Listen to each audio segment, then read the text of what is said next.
Assalomu alaykum. Hurmatli kanalimizga tomosha qilib borayotgan tomoshabinlar. To'yjon tavuqlarimiz 7,5 oylik bo'ldi. Xudo xolasa tuxumga kirgan bular. Ikkitasi tuxum qilyapti hozir. Mana tuxumlari. Sekin-sekinlik bilan tuxumlari kattarishni boshlayapti. Xudo xolasa bu yil shular jo'jalarini ko'paytiramiz. Xudo xolasa ochirib, ko'paytirib To'jjonni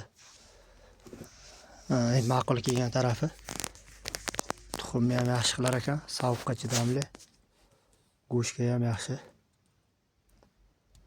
Shuning uchun iloji boricha To'jjon koreyskiy ko'paytirib boqaveringlar.